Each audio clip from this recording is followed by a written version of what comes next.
Evelyn to Philip, March 1st, 1943, 10 a.m. My sweetness. Our little girl is 3 months old and weighs 13 pounds 3 ounces, which is darn good. 12:30 p.m.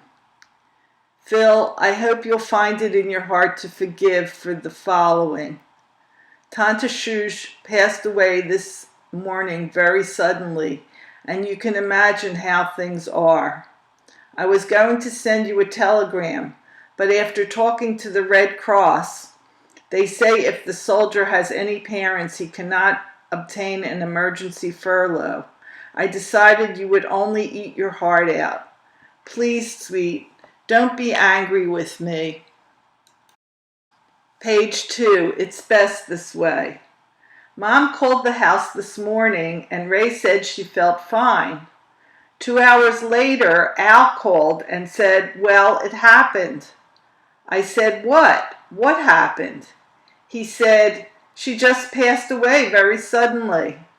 I almost froze to the phone as Mom came into the dining room.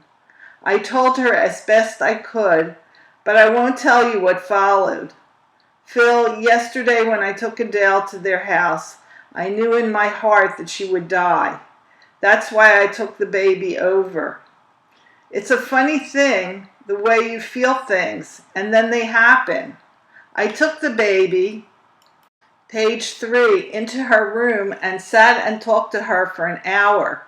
She couldn't get over Adele, how nice she was and how she had changed. Tante looked very thin and couldn't seem to catch her breath. She got out of bed and sat in the chair for a while. I still can't feel anything. It's too sudden. I've tried to control Mom and I've had some success, but I'm afraid of what is going to happen at the funeral. Max Chase was on his way here from New York to see her when it happened. 3:40 p.m. I received your Thursday and Friday letters and I'll write page 4 to Red in a few days. I was going to write you a long letter today, but as you can see, I'm not in a letter writing mood.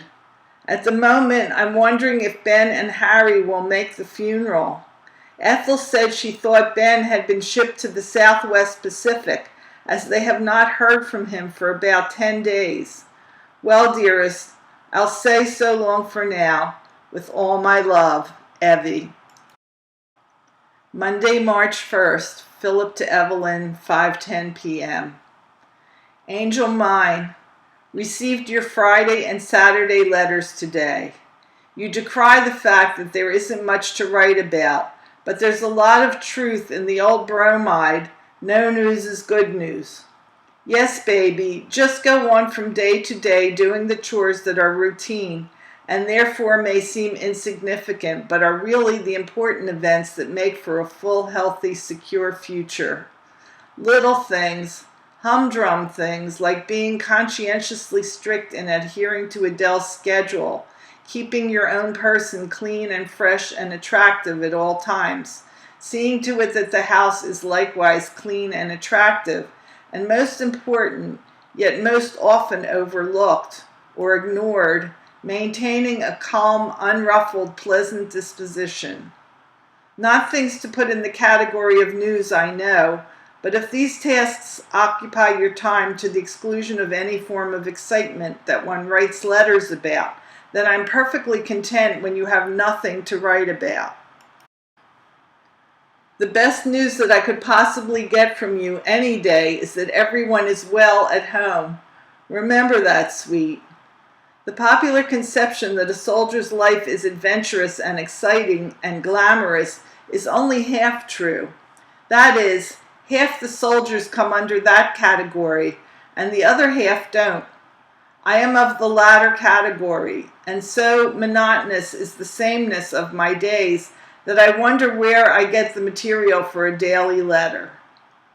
Today was a beautiful, breezy, sunny day, and it was also payday, which didn't make one mad either. Red and I saw Jack Benny last night in The Meanest Man in the World. Not so hot. It's playing again today, so I'm not going to the movies for a change. Instead, I'll turn in early and wish for dreams of you, my sweet. Are you going to write to Red? I wish you would spare the time to drop him a few lines. This about winds me up for the night, honey.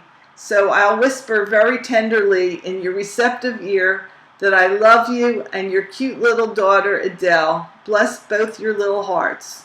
Love to all from your adoring Phil.